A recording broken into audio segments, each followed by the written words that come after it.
Jedi business. Go back to your drinks. Welcome, welcome. All are welcome. Old fans, new fans. Thanks for joining another episode of Jedi Business. Joining me once again.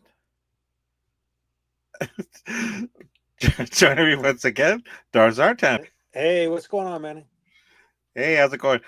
I'm able to fix a lot of stuff in the edit. I don't know if you heard last Yeah, oh, episode. I was able yeah. to chop off a bunch. Right. Okay.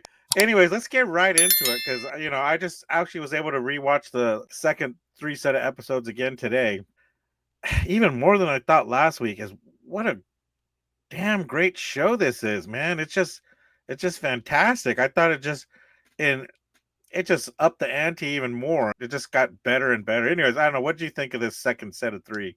Well, the best thing I can say about it, I mean, other than I'm still loving the show, but I think it really is a slow burn, right? I mean, there's little points in between where there's a little action and stuff, but if you're really into the politics, the history, and the societies and everything that are being shown, I mean, they give you a lot of background material. You just kind of have to sometimes listen or rewind and listen again because I almost thought about watching it with captions at some point because I thought, maybe I'm missing some of the details, but they cover so much ground. I mean, I'm not saying that's a bad thing. I'm just saying if you want the details, they're there, right? I mean, I love the one thing, and other people have mentioned this too.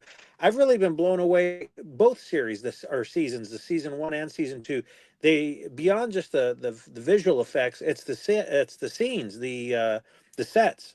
That I think that It's wherever they're filming fantastic. some of these, I mean, some of these are real world, and Yeah, they're it's just fantastic. maybe a 40 or 50% of it is real and then they just add in digital, but I mean the look of these are, I mean, to me it just comes across as Star Wars, or at least something that could be visualized as such. Something you said about watching with captions, it's one thing I started doing when we were doing Acolyte. I'd watch the episode first, cold, just watch it. And then when I rewatch it, I would actually put on the closed captions, which is I just did today when I watch it. And actually, you know what? You do catch a lot of stuff that kind of, maybe it's just because you're watching it a second time, but I think you do catch a lot of stuff with the closed captions. So yeah, that's a good idea. Yeah, I something I'll have to think about. Normally I don't watch shows unless they're like subtitled, but I think in some shows or some series you tend to pick up more, especially when it's a name, or because these are, it's going to be official subtitles, stuff that Lucas had wanted, or I should say Lucasfilm, as part of the backstory, the history. And so some of these, like the one incident that people touched on is the Gorman massacre. And apparently, I wasn't aware of this, but in old legend stuff, I guess back in the 90s, Tarkin, right, had, and we Yep, can get into Tarkin. that, but that's one version of it. And then obviously, post Disney taking over, there's a different version. Well, in this show, apparently they're going to hit both, and it's nice that they're able to include both. It makes sense the way they're presenting it. One thing I will say is that I thought first season, even though they did a lot with Mon Mothma and Luthen, Andor was still the main focus of the series during the first season. Well, I've noticed, I'm not saying he's not, but it is more than just about Cassian, even though Deidre still wants to go after him. But it's I've liked it because it seems to expanded the universe even more, dealing with what's going on with Gorman and then even Mon Mothma and all that. So let's get into the first real storyline, and that's the Saw Gerrera. One thing we do pick up from this one is that he's basically a paint huffer. Yeah, Uh, no, exactly. he sniffs there, he likes smelling the rhydorium or whatever, and that's one thing I was reading a little bit. That's one thing Tony Gilroy was putting in there is that's basically it's showing how he ends up basically going insane from sniffing on the fumes of this stuff. And remember in Rogue One when he's got a mask on, Right. they're saying, well, that may not be oxygen that he's sniffing on there. That may be rhydorium, because basically he's an addict and it fried Oh his yeah. brain. That's why he Well, went insane by the I end. I think I mentioned this to you last week. Diego Luna had said, this was, I think, during Star Wars Celebration. Hey, when you guys finish this series, make sure you go right back and watch Rogue One because you're going to see things a little differently. Well, I'm sure when we see that scene again, like you said, oh my gosh, we're going to see that basically He's using that to keep himself high. It's not Yeah, oxygen to keep himself alive. It's basically just to keep him high. He said whatever, take away his pain or whatever. But yeah. he's an addict. It makes a lot of sense because one thing I had noticed, like even when they show him in the Clone Wars when he was a kid and everything, and I know my friend Rob and made a post one time on Facebook. This is the guy that was in Rogue One because he just seems so completely different. But you just see some of the things that have happened, and this addiction being one of them too. It just shows his slow descent. But he was always a vicious guy. I mean, he was ready to kill the helper. Well, we're done with him. He's seen too much. Yeah, he's with Luthen, but accidents happen. And then he ends up killing his one guy that finds out he's a traitor. But the point is, it really just shows how vicious he is. And I don't know. It's just, he's just off the wall. Yeah, and I think really, and what you're seeing is it's paranoia, right? That's into in addition Yep. to him always. I think his sister back in the Clone Wars, if you see all the right different media Mm-hmm. that's there, you see in the Clone Wars certainly his sister was a big part of his life, and he mentions her obviously when he's talking to Willem or Yep. Wilmon, I couldn't when remember he's his working name. on the machine, right? And he's saying, "Hey," he starts going, and then he's kind of, I think, because of the fuel. I mean, if you've done this for years, I'm sure his brain's kind of fried a little bit. Certainly by the time the Rogue One. So I think it just goes to show you the guy's not only an addict, but he's paranoid, and who knows what Yep. he's been through? We can only imagine. So. Yep. There was one scene that I thought was pretty cool. Is like when after he shoots the guy that's working for him, and he finds out he's a traitor, and he's like, "Take what you can and burn the rest." And they all just they all just hop in their X-wings and take off. It's like, yeah, that that was great. It's like that's how I'd like it to be. Just okay, let's just hop in our X-wings and we're out of here. There's just something free about them, and that just on the run, and they're their own group. I don't know. I just like that scene just because it looked like going back to what you said about the visuals. It just looked really good. Yeah, and it's something about this group, right? Which we're seeing that in the last few episodes, where obviously some of these folks aren't the most organized. Saga group, I mean, he certainly has a grasp of how to conduct warfare. I mean, he did that during the Clone Wars. He's obviously been doing this now against the Empire. So, I mean, granted, you could say the guy's a little bit unstable, but his group seems to be the most coherent as a group, that we've seen. And obviously, Yep. we see Rogue One and still doing the same sort of stuff. So. So then let's take us to the next storyline where Luthen sends Cassian out to Gore. Basically, he doesn't want to get involved, so he ends up sending the two girls to take over. And it's crazy because it's just a big setup. It was just a whole big plot. And then beyond that, what's his name said to Deidre that Cyril can't know what's really going on anyway. So it's like subplot within hiding and lies within lies, and you don't know what's going on and everything. But man, that heist that they end up doing, and when she gets shot, it's like I knew that was going to be her. And when she came around the corner, I thought she was going to end up killing that guy myself. Well, and that's just it, right? I just think that at this point, you're just mentioned this last week, which was, I think you're going to see most of the people who've been fighting the good fight, they're going to be dead. By the time we get to Rogue One, there's only going to be a handful of people still around. Yeah, So, we know Bix isn't going to be there. That's going to be another reason why Cassian is so bitter. right. Well, you notice he's pretty much all sort of all action, not a lot of talking in Rogue One. And I think we see him, like you just said, get there because of all the problems he's had. I mean, all the challenges he's had to deal with and all the sacrifices he's made. Well, it's going to be interesting. I almost wonder if he's going to have to be the one that pulls the trigger on Bix, because basically that's what, just like he did with Mon, Luthen is telling Cassian, hey, you better take care of your problem here or else it's going to get taken care of, just like he told her. Yeah, although Uh, between me and you, I was glad she got revenge on what's his name at the end by putting him into that oh, machine. Man, that was right. great. That was great. Kind of got the impression like they were both walking away after he was basically, his brain was fried, and then the next thing you see the bill. So it's pretty clear they were satisfied. Yeah. What did you think about the whole art what would you say, the little art thing where she's trying to get the microphone out of there? I thought she was going to get Oh, caught. I don't know, the guess that was going to add an element of tension with seeing the blood come down her hand, like she was training that much. I all that, but and I'm going to be down here doing what I'm doing to remove this, and yeah, just interesting. And then obviously the dialogue between some of the characters, and then Krennic is in the room, and then Yeah. there's that conversation with him and Mon Mothma a little Were bit you earlier. Just surprised at that? Them going back and forth that Mon Mothma would actually, surprised at what?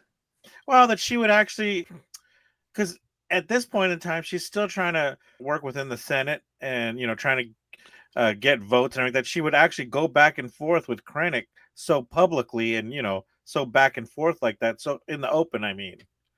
Well, I think what you're seeing, and this is the beauty of the show. Granted, this is kind of a reflection of the real world, in my opinion. Having done a little bit of politicking and done some lobbying up at the Capitol, things don't usually get done like at the snap of a finger or just because you ask. You have to make repeated attempts. You have to work at it, right? In other words, people like yes and no, simple, straight answers, but generally life, and especially in her case, politics doesn't work that way. It's very nuanced. It's something that you have to work on. And so I think part of the beauty of what they're doing is they're showing just like with the spies like Luthen and Cassian, and how it's part of a longer process to sort of get to where they want to get to with the rebellion and resistance. It's kind of the same thing you're seeing with her, as far as where she started, somewhat optimistic, thinking, well, hopeful, and some decisions that have been made now in the last few episodes that have personally impacted her, with her daughter getting married, with her longtime friend basically getting whacked because he was basically going to hold them hostage financially until he got what he wanted, and that just wasn't going to work. So as we see this though play out, it's a process as far as what she's tried to do and what she's continuing to do. But at some point, and we see this later, I think I referenced it last week, which was in Rebels, where she basically gives the speech, from the ghost, and it's we're going to get there obviously in that show, but it just shows, hey, she starts out with positivity, and at the end it's just more realist, like, hey, I've done that, it's time to move on, let's fight the good fight and win this thing, right? So Yeah, yeah, yeah. and Yeah, that's where, I'm yeah. really enjoying her story and her, the progression. Actually, I like the politics, so I'm enjoying that. I was just surprised that she'd go back and forth publicly Oh, uh with Krennic. with Krennic, showing her, because she doesn't want to, like I said, she doesn't want to appear to be with the quote unquote with the against the Empire. Yeah, but I have a feeling certain senators have already made that clear. I mean, in other words, I just from different other things I've seen and read, and then obviously how she's acted in this show, and seeing sort of the people of Chandrilla, I get a sense that, in other words, Krennic is probably thinking, yeah, well, that's just her type. He knows what she's about. She's probably always been that way. But I hear you. It's kind of like, okay, watch it, man. You don't want to tip your hand too much. But Exactly. That's what I'm thinking. yeah, and I think she's caught somewhere in between now, and obviously moving a little bit more towards the full rebellion side. But I think she's kind of say, you know what, screw him. I'm going to give it to him a little bit, at least publicly, and see what you deal with it, big boy. I'm going to, she called him out on that whole issue, I guess, that had come up on that planet, basically people dying. And he tried to put his own spin on it, but yeah, well, we're going to see people get a little bit braver and a little bit bolder, I think, by the time this is all said and done. So we got to see Krennic. What are your thoughts? Will we see the Emperor, or will we see Vader, or that's just too much? Why Andor is it? basically revolves on the outside, the fringes, as Why opposed to is it being somewhere? I thought I saw it wasn't part of a trailer, but like a screen capture, or I don't know if it was AI, but it certainly looked legit from the show. Like he shows up at some point. And again, I don't think he's going to take a chunk of the show, but he may show up for a few minutes. I don't know. I haven't actually seen anything showing that, but anyways. I think it's him and Dedra, if I'm not mistaken. And she didn't look comfortable. So I don't know if he's telling her, hey, whatever, maybe making a threat or something. But I've always been of the mindset, and it worked in Rogue One, but and I guess to some extent in Obi-Wan, certainly I enjoyed that whole sequence with him, the two of them fighting and stuff. But he's a character you really don't need to utilize that much, in my opinion. Save him for the movies, but then for this stuff, just kind of leave it more towards the other characters. I mean, Yeah, Just like in the real world, you don't always have some high ranking or high public profile figure always involved in something. It's there's in this on this planet there's 8 billion people. Well, in that galaxy there's got to be trillions of people that yeah, have, you know, I or agree. hundreds of billions. So mix I it up a agree. little bit. Yeah, and that's the beauty of what the show has done, right? Good acting, good storytelling, good writing, good obviously set design, special effects. Let all that tell the story. We don't always need the guy in black coming in to quote unquote save the day, at least for view ratings. I mean, I think we're beyond that, I would think, with this show. Yeah, I agree. And plus another thing, you don't want to by having Vader and everything, you don't want to kind of dilute him the way I like to think that. I mean, I don't like it, Yeah. but with the way I feel they did with Wolverine, where he was just a side character that everybody liked. Next thing you know, he's everywhere. I don't want Vader in everything. That's what makes it so special when he shows up. Any other thoughts about these last three episodes or latest three episodes? So I mean, we talked a little bit about what's happening, and but I think obviously the overarching theme, and we're going to see the actual massacre, I guess, in the next three. I'm guessing. Um, you know, it just adds more weight to everything that's been told up to this point, and obviously fills in a lot of the gaps as we know what happens later, you know, in other movies and stuff. But I just found, you know, what kind of blew me away. I don't know if you picked up on this. So I do understand some Spanish, some French. That language was completely made up, but it certainly sounded like it was French, right? I mean, Yeah, but when you listen to the word, I thought it was too. so for the Gorman resistance, and obviously watching some stuff and reading some stuff in the days since this last week's episodes, they modeled it on that language. And I guess some of the actors, it sounds like most of them were European, but some were from like Germany, but a lot of them I guess were French. And so it kind of it's we see it from our perspective so much in film where they just devise or develop a language for a show that, you know, they have their own grammar, their own structure rules. But this one certainly, I listened closely, and I'm like, wait a second. For a second, and I thought, no, it's close, but it's not really. None of the words are making sense in French. So, but it was interesting that they developed a language that was obviously unique for the show and played on that language, or at least romance languages a little bit. That I could Mm, say, okay, that yeah, actually, you know. And we know too that the Gorman people, I guess now, really, it comes down, I guess, are like sort of inspired at least creatively in a way that are going to be modeled after the World War II resistance, the French resistance, you know, yep. and you can clearly see that. Now we didn't, I think we might have touched on it about 10, 15 minutes ago, but I think what you're seeing too is as much on one side, on the Imperial side, where you see the master strategist there and basically, you know, in that case, it's the Emperor. Well, I think in this case, I don't know, maybe I'm overestimating him, but certainly for the rebellion side of things, Luthen is playing a much larger role, I think, obviously behind the scenes with all the cells, with all the different missions that are going on. But he's very cold and calculating, right? So where Cassian, I was gonna bring that up too, but go ahead, finish your yeah, thoughts, just Josh. just where you see where or said earlier about Cassian and how he's dealing with Bix and how he evolves into a different character by Rogue One. Well, Luthen is basically all pretty much see because Cassian approaches him and says, "Well, hey, you know, those people. I don't think we want to waste our time with them. They just don't have their act together. And you know, what would you be doing? You're sacrificing all these people, all these resources for what? If right? And I think Luthen's point is exactly like, in other words, we can use that as propaganda, just like the Imperials can use it, and So what do that's you what think? they're. What do you think about that? I just not in the Star Wars and just in the pure.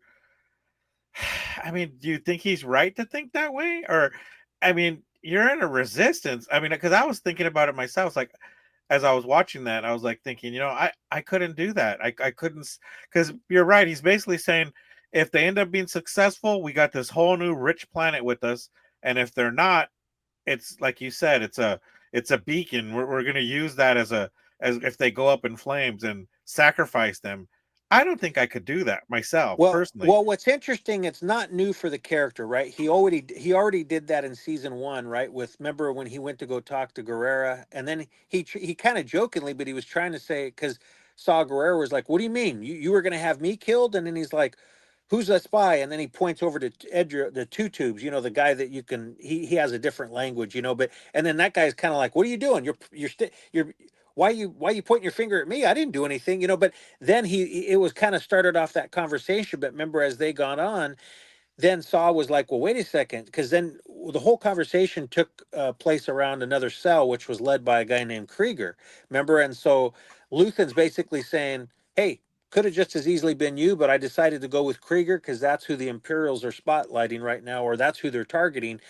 So in a sense, it's Oh, Luthen that's looks right. at it. I'd forgotten that he basically sacrificed that cell. Right. And Yeah, I so forgot about so that. Yeah, it's nothing new, but obviously this is a lot different. This is a whole planet, basically a large city, a huge resistance potentially people. or potential. Yeah. So I think again, it's people would say, well, ethically or morally, it's not the right thing to do. But I think in Luthen's mind, he's like, look, I've already given up everything. All remember, we heard the big speech in season one. I've given up all that for one dream, and that is to see basically the Empire fall and things go, you know, either back to the way they were or do a course correction, right? So Do that you the do you think Empire's at you think he's losing it though? Because did you not at notice all. in the do you notice in that scene when he's talking about the well, how she's saying, well, you told me I could do it, you approved it, and he's like, you talked me into it. He goes, I'm losing, you know, it almost seemed like he was saying, I'm losing my mind because we got all these voices, all these communications, and I can't keep them straight anymore. I don't know, it seemed to me like a little I bit don't. like I maybe he's don't. losing it. I don't think that he's losing his mind. I think it happens in any, I think, fog of war, or, you know, especially when you, so there's a lot of parallels between this and potentially World War II, I think. So you look at what happened, all the different resistance movements, all the different communications, all the different spy networks, all this that people were listening. I think that's what they tried to replicate here was, you know, how they had different little snippets and little scenes here and there where the resistance on Gorman. There's the gal that works in Luthen's shop. They're all listening to different communications, but sometimes I'm sure things bleed over. Sometimes you get maybe am I getting like Ciro? He's involved in a rebel. I'm sorry, an imperial conspiracy to basically, you know, all that was staged, right? With the ISB Yeah, coming into his it was all so staged. but he's playing a part and as part of a larger basically like a production, like a movie, right? He's basically, he loves it, he's eating it up, he thinks he's their version of James Bond, but in reality he's a low level guy and he happens to be dating Dedra, so hey, he gets the job, I guess. And what's But crazy is he's part of that, like you said, this production, and yet he doesn't know what's going on. When what's the commander told Dedra, Cyril can never know what their real true plan is. It's like layers within layers of ex- conspiracy. exactly, but you know, if you see any spy craft, certainly any movies that we've probably watched over the last 40 or 50 years, it is that's how a lot of that's designed or developed, right? Which is it is layers upon layers, and then there's, it's not only double agents, maybe triple agents, right? People who say they're working for the other side and then in Yeah, reality they're triple working for the agent. other. Yeah. So there is some of that in real life. I mean, there are examples of that, but I think what you're seeing in this show is there's obviously more people getting involved in terms of resistance on the rebel side, and then on the imperial side they're really trying to pinpoint, and they've got more people, more eyes out there. Just as Lonnie says, and the other guys are like, yeah, man, he's right. Like they've got too much information. In other words, they've got more people that they've arrested and are in custody that they can't Oh, really remember. I don't know if yeah, we're right. that's an interesting parallel. Yeah, In other I words, didn't I so didn't even think about that. So there, much I think, information they can't keep track. and they don't have enough time to question everybody. So there may be Exactly. good information, there may be bad information, but we're just overwhelmed. And I think what the show's trying to show is it's crazy on both sides. And more importantly, again, that's why I don't think it's Luthen losing his mind. It's just the fact that I think he is feeling overwhelmed, and there may Yeah, be a break. I think that's much more what I meant than losing his mind. But Yeah, feeling yeah, yeah, overwhelmed yeah. and frustrated, you know. Well, because it's not only just trying to make sure all these, who knows how many operatives he has out there? Is it two or three, or more like 20 or 30? I don't know. And that doesn't also factor in maybe different cells that are doing their own thing. You know, that he's trying to maybe bring in, or at least try and monitor. Can I use these people? I think again, Luthen is in a position where, because you asked me a little bit ago, well, do you think that's the right thing, or is that? I think it's pretty clear he's just worried about like wins and losses. He's not worried about what's the overall. In other words, he might be willing to lose a battle if it means at the end winning the war, right? So if that means Do you you think he's sacrifice, do you think he's right though? I'm asking you as oh, Darth Zartan the person. Could you well, ever see yourself doing that or being able to do that? I just I'm not even saying it. I'm not yeah, questioning yeah, whether it's yeah. right or No, no. wrong. I'm just could I do it? I don't know if I could do I that. think in those circumstances, in other words, I'm not talking about hey, I got to make a decision whether I pay a bill or not, or I got to make a decision whether I go to the 2 o'clock movie or not. No, no, it's not like that. It's like literally if we're at a point where it's life and death, literally of one way of life versus another, or life and death, like Empire versus Rebellion, which is clearly where they're at right now. Luthen's at.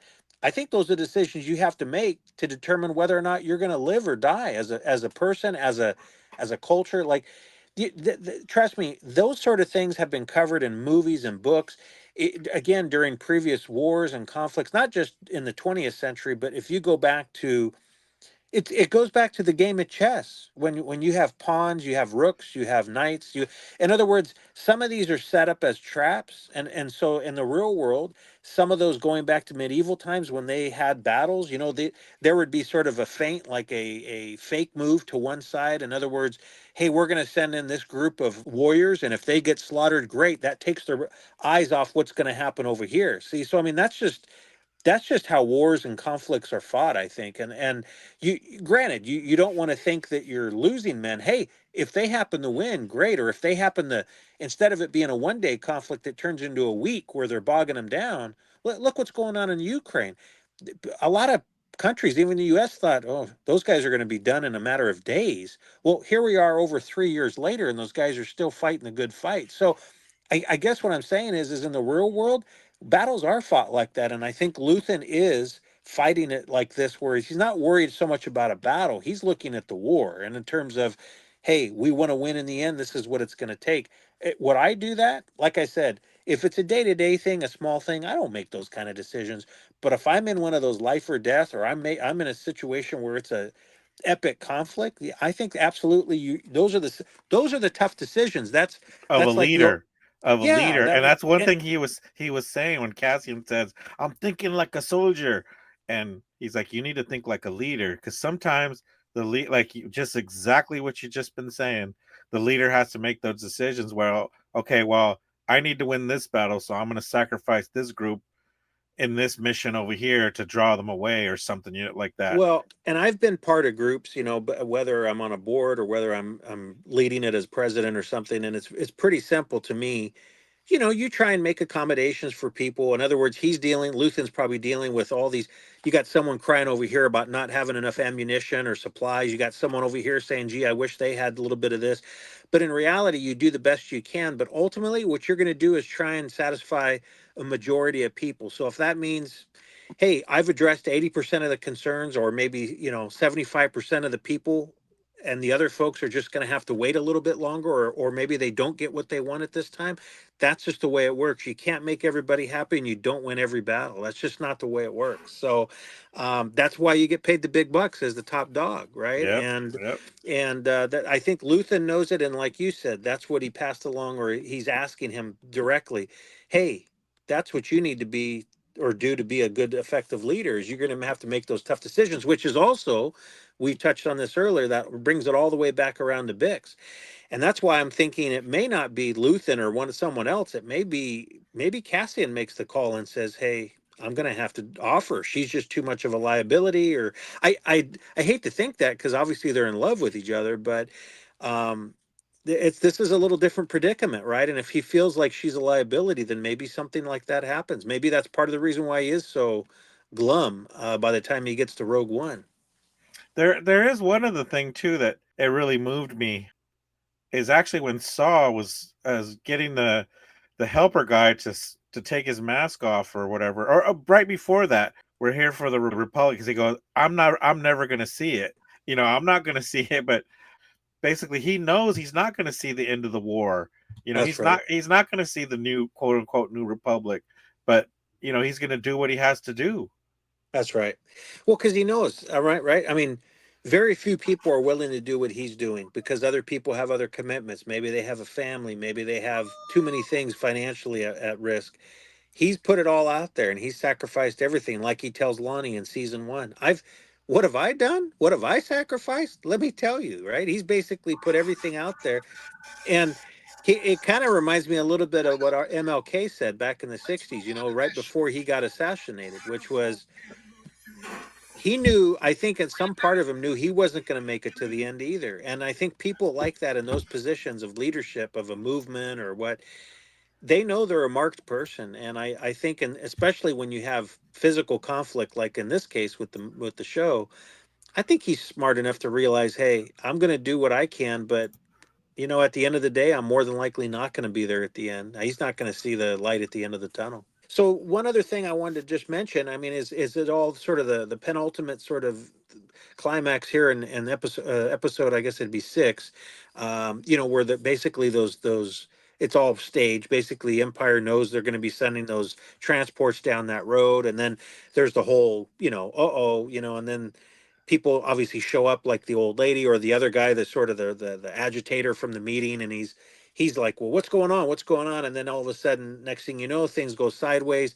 People are doing things that they were told, like the one guy, don't bring the blaster. Well, he brings the blaster, and obviously that goes sideways, and that's where the other gal ends up Oh getting my killed. gosh, dude! I forgot about that scene. She did say, "Don't bring the blaster." I did. Right. I forgot about that. That So I makes mean, it even because when I was because sitting there watching him cry, that makes it even worse, bro. well, it goes to show you. Granted, they have a big heart, the Gormans, but they just don't have the experience, right? They don't have everything it takes to logistically work something like this out. And And then what she'd even just said, right, uh, what is it? Following orders is the most important thing, or something like that. Like, exactly, man, I forgot exactly. about that. That So makes it even worse. Oh my well, gosh. so Vel, she obviously loses someone personal. It's a personal loss for her, in addition to someone losing someone on the operation. But this goes to show you where the tension. I think obviously the Gormans they want to do something, right, and they feel like they need to do it now. And I think what she's saying is just follow our lead, which they didn't. Obviously, as this plays out, that we're going to find out that they weren't ready. But it plays in the Luthen's plan, but unfortunately, a lot of people are going to die because of, I think, the situation they find themselves in. When that one shot went off, did you know she was shot? I had No, a no, I I was had a like, big feeling. I thought I was someone like, might well, have. okay, who got shot? Well, there was that, but I didn't know it was her, Yeah. but it makes sense, right? And then it's the buildup in the last episode or the last 3 episodes, like, oh, they finally see each other after all this time, and then, next she's the one that ends up getting Okay, it. so So I got I got Saw Gerrera's little speech up. Remember this. Remember this moment. This perfect night. You think I'm crazy? Yes, I am. Revolution is not for the same. Look at us. Unloved, hunted, cannon fodder. We'll all be dead before the Republic is back, and yet, here we are. Just those words when he goes, "We're hunted, we're this and that," and I don't want to get political. I don't, but as he's sitting there, I'm sitting there thinking. I just kept thinking of the Palestinians because I was just reading this thing this morning how they're getting starved out and basically they have no food. I'm not talking about Hamas, but I'm just talking about the civilians themselves. right, And I was like, Palestinians. yeah, the Palestinians, and it's like that's how they must feel. We're hunted, we're cannon fodder. Basically, some of us are never going to see a Palestine state. And Right. I don't know. Well, It just kind of made me think of that. As again, I don't like as I'm not trying to get into no. the Well, but politics, here's but here's I here's the just got reality. related it to our current Well, here's situation. the reality, though, Manuel. I think some of the best science fiction always has been a reflection of what's going on here in the real world, right? So, I think, in other words, it just gives you a different perspective, or maybe it makes you look at things a little differently as far as, oh, I didn't think about it that way, right? So, I mean, or in this case, it's kind of highlighting something that you may already know, but maybe, right, it's just kind of looking at it from a different perspective just because it's a science fiction TV show. But I think the reality is, yeah, that's what good sci fi does, is it really makes you kind of think without, necessarily being preachy. It just allows you to kind of maybe process it a little differently. And yeah, I mean that's probably a fair enough comparison. I think something that I know we might have mentioned it, or I think you and I texted the other day. You still get people who are poo pooing the whole show, and they're like, "Well, great. You mean it got another season? I didn't like the first season." And I'm like, "Well, again, you can debate whether or not you like it or not, but on the merits of the quality of the show, it is hands down It's fantastic, bro. Not well even not even done." just not even just for Star Wars, Yeah. man. It's So a no, but great sci-fi show. but that's why I say though is okay. I mean, from a logistics sort of technical standpoint, they're doing a great job, but from a story that's going to appeal to everyone, it may not. Either I don't think it's so much a political bent. It's more about they're just wanting more action, perhaps, or just something that they view as more Star Wars. But again, you and I have talked about this. You go back to Star Wars, the first movie that we grew up with from the original trilogy. You go to The Empire Strikes Back. Both of those have a different tone than what comes after. And that includes Return of the Jedi, much less all the other films.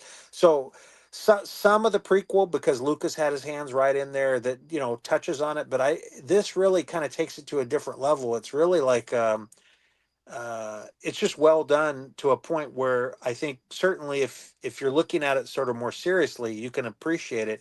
If you're just looking for popcorn movie flicks where you can just, from 1 minute to the next, there's an explosion or whatever, you're probably not going to like it. But that's just it's different strokes for different folks. But um, yeah, I just think at the end of the day, I mean, you bring up an interesting parallel, but it's what Lucas I think has been meaning to tell part of the story. It always had a political angle to it from day one. Yeah, that And that that line just hit me when he's like, just thinking about mentally where he's at and where probably a lot of them are at, where he's like, "We'll all be dead before the Republic is back, and yet here yeah, we are." It's like knowing that you're never going to see the fruits of your labor. I think even Luthien might have said something. Luthen might have said something like that in season one, that he's probably not going to see right, the Republic back how it's right. supposed to be. Well, but I think, see, these people have already made a commitment to the cause. So, in other words, in a way, it's weird when you think about it, but it makes sense. It's a release. In other words, it's kind of probably comforting in some way to know, hey, I'm going to go out there and do what I can, and I've already come to grips. I've already kind of basically made a deal with finality with my end of life, knowing that this is what I've committed to. When I die, I die. And I know I'm more than likely not going to see the end product, but I know I'll have done my part to make it succeed. So I don't, yeah, I mean, there's a sense of freedom in that though, I think, because then you don't feel like you're, oh gosh, am I this? Right now, Mon Mothma's really kind of got her feet in two worlds. Yep, she's not So there yet. She's not. she's not there, but people like Luthen and Saw have already made that full commitment. So Yeah, yeah. That's and as a side note, before we wrap things up here, I just got to say, this is our first podcast with my new Mac Mini, and since we were having technical difficulties at the beginning, I'm thinking, oh man, this machine's not so great after all. But luckily, it was a phone issue, because you've been coming through great since you switched over your setting. yeah, Just I want think to say that. that's what it was. So well, no, that's great, and I'm glad you're happy with it. And But yeah, I was a bit nervous. But anyways, one last thing we should touch on. Not that it's such a big thing, but it was a big talking point online. We talked about this earlier oh when we yeah, went to see Thunderbolts, which was, I guess we could talk about it a little bit. But and that is the recasting of Bail Organa, which I'll be honest with you. It bothered me a little bit when I first heard about it, but then when I read that they tried to get him, it wasn't like they just recast him. They tried. The scheduling just didn't work out. And Benjamin Bratt is, I like him, and it didn't. It seemed to flow pretty good. He had his mannerisms down a lot, and even though he was there for just a minute maybe at the most, so it didn't bother me that much. yeah, and I think for those of us that grew up with Doctor Who and overseas shows, I mean, there's recasting done every couple years, so it's not. I mean, obviously they have a way of resolving that on that show, but my point is the older you get over that, I think, and you just say, hey, okay, that's Bail Organa. And we know that we're going to see him again, in Rogue One because it's already been filmed. I mean, Yep. all that stuff. But you got to tell the story. So what do you do? Do you just have a computer generated thing, or you just recast it? I don't honestly. I don't have a problem with it. In my mind, I'm just saying, okay, that's Bill. Let's move on to the meat of the story. We're going to see that, I guess, probably in the next three or the three after that. I imagine he'll play more of a part. Like they said, they couldn't get him. They could have just written him out, but Bale's too important to the story, of Right. the Independence. And it's just like with Ahsoka, the guy who played, I forgot the Jedi's name, but he died in real life, and they're going to Oh recast yeah. him. And I think they got a good recasting, but Yeah. you know, I'd rather them do that than, I don't know. I understood why they didn't recast T'Challa because of certain situations in real life, but a lot of people were still upset about that they should have recast him. But I don't know. Well, Anyway, I think they had an opportunity, and it would have been seamless. I mean, obviously there would have been people on both sides. Yeah, good choice, bad choice. But moving forward, there's been rumors. I'm sure you've heard the same in that particular franchise, where especially now that the multiverse is open, which I think they overly abuse and use, for sort of a weak storytelling or weak writing. But it's nonetheless an option for them if they want to do that. They can just say, well, this is a T'Challa from universe 619 or whatever. I'm hearing rumors that's what they're gonna do. And you know what? They probably I wasn't an anti sequel movie, but I think it would have been a stronger movie because I think that was the intention originally, is to have a heads up T'Challa versus Namor, right? And unfortunately, without the characters, sure he had to step up into that place. But I just, yeah, I think if they do a recast, hey, good for them. Let's move on. So I don't really sweat those kind of details. If you start talking about story arcs or they take it into a different direction, I mean, we could go back to Star Wars. That's part of the reason why I have my issues with the sequel trilogy, right? It's kind of like, wait a second, like with Luke, they could have recast Luke and that wouldn't have bothered me, if they wanted to tell a story in a particular timeline when he was younger. But it's like that does not seem like the Luke that I mean, how did he get to that point? And I guess I was so didn't want them to recast Luke. I wanted Mark Hamill, but you're right. I would have much rather them recast him and tell an earlier story closer to yeah, Return of the Jedi than what they did. Because, and then so many people said, well, you've never seen how people get burnt out and this and that. It doesn't matter. That wasn't his character. It wasn't his right, character. He had shown his character through the whole first three movies. When one, he showed his character when he's get his hand cut off, and a lot of people say, well, what was he doing, committing suicide? No, he just knew that was his only choice. He could not, if you read the book especially, Vader was getting to him. He felt the pressure of the dark side when he was like, come with me and we can be father and son. And Luke says, well, this is my only choice, and he made that choice knowing that he could die falling off that, but that's what he had to right. do to get away from Vader, because he knew he was just, his presence was too uh oppressive. And then he made his choice again when he wouldn't fight his dad, and when he threw away his saber and he goes, I'm a Jedi just like my father. And Right, that's who he was. And right. yet he becomes a guy who's about to kill his nephew or some shit like that. It just pisses me off, man. Yeah, that's why I say, right? I mean, there's things that are, especially with Ryan Johnson's direction. I mean, certainly the Force Awakens, I enjoyed it. I felt like there was a little bit of gee, I feel like I'm watching Star Wars Episode 4 again. Because It was a complete remake of four, but right, I gave it a pass because I it got things going again. It was fun. right, right, right, right, I liked Ray. I liked Finn. I liked these new characters. I was excited for what came next. And then right, because right. he wanted to, well, what did he say? I've heard him say three things that pissed me off. One is he started the script before Force Awakens was finished. Yes, Means he didn't really care what was going on. that's Two, right. I've heard him say that he wants he wants the audience of his movies, half of them to hate it, half of them to love it.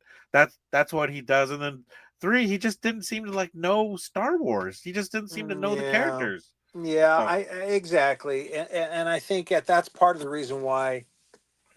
So that your original question was, well, what do you think about recasting Bail Organa? Hey, I don't have a problem with it because it's to the furtherance of telling the larger story, and it'll be just fine. But Yeah. I think the same thing could have been accomplished in those movies, but obviously you have other factors involved. I don't know how much Kathleen Kennedy played a part in that, or if she just said, "Hey, Ryan, you do what you want to do," which was a mistake, because it just goes to show you why you need a showrunner or someone who's actually tying all your properties together. Otherwise, things will just get off track. And I don't know. We'll see where that whole sequel era goes eventually, if it takes off at all. But I think for now, I What do mean, you think? What do fans. you think? What do you think about this? I've heard John Campia say this before. He goes, when they talked about the Ray movie, and he felt it was a mistake to make a Ray movie, building the new Jedi and stuff like that, because it's just too much ground into the sequel trilogy. His idea was, what they need to do is just set it even further down the line. You still have Ray in the background as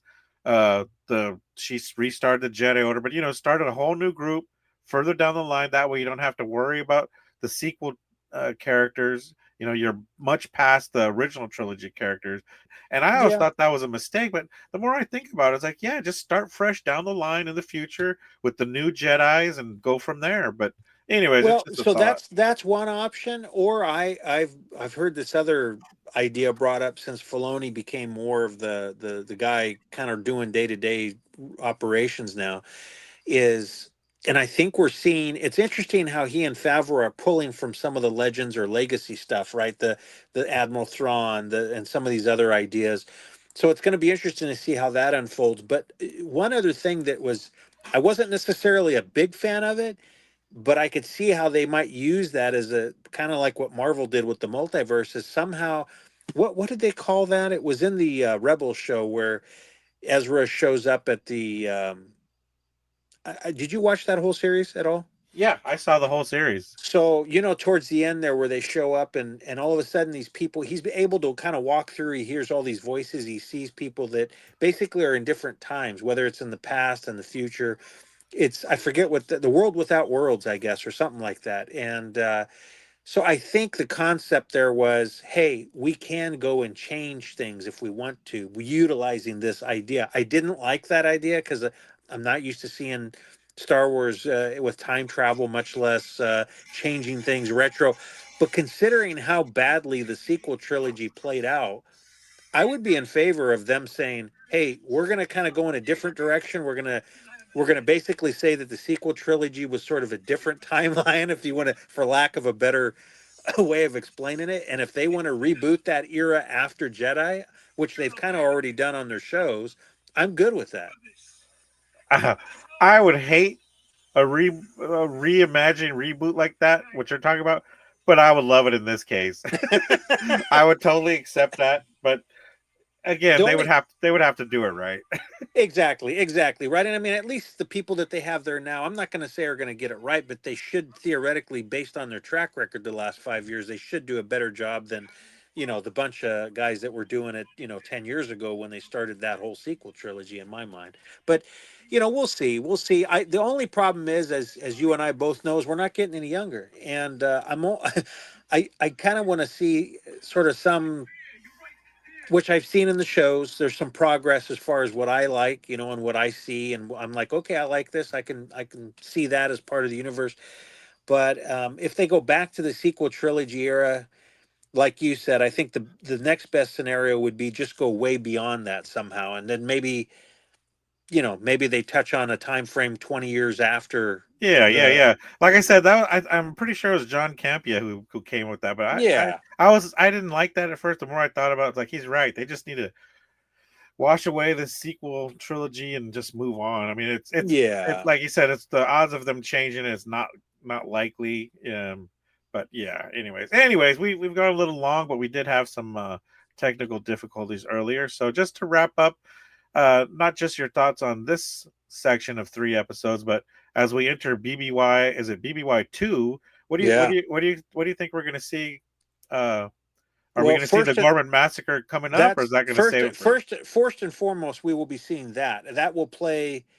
That will play out in one or more episodes. So, we'll see. Because if it happens early, then we're going to see the ramifications of that after. If it happens in the third episode, or I should say, well, I guess that would be episode 9. Um, then yeah, we'll see kind of more of a buildup. But I think we're kind of there. If we don't see it in the first episode coming up, it'll probably be in the middle arc, and then we'll see kind of the fallout afterwards. You know, in the third episode. So, um, yeah, I'm looking forward to. And at some point, we're supposed to see K2SO. So I'm curious: does he show up in this I was next three? waiting. I was waiting. I thought he'd come there, but I don't have. I have a feeling he's going to show up after whatever happens to Bix because Yeah, uh, I don't know. I'm getting that feeling that he's going to maybe. kind of take over her place of his Well, and partner.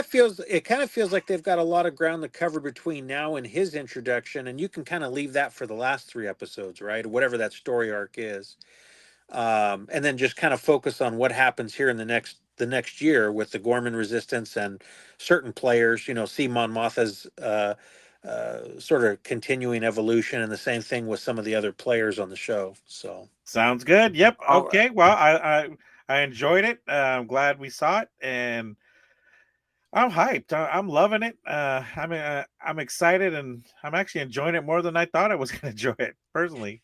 Well, if for any a buddy of mine asked about a week ago, hey, should he kind of either he watched one episode and didn't finish, or he just didn't see it at all. I can't remember, but of season one, and I said, hey, if you really like Star Wars, and he's our age group and stuff, I said I think you're going to enjoy it. You just got to give it time because those first three episodes of for season one kind of were a little bit slower than I thought, but obviously you know, by the time the story moves along, they get to the prison and all. I mean, it plays out real well. And then they do the heist. I mean, it's all good, you know, but it takes you a few episodes to get into that because all we had before was Book of Boba Fett, Mandalorian. So it was kind of a different vibe, you know. So we had a good show, and I know I'll just stand by and let me know when you're wrapped up, and then we'll call it a night. Okay. Let me just say once again, thanks for joining us. Thank you, Paul, for being here. Don't forget hit like and subscribe and comment. And thank you again for joining us on Jedi Business.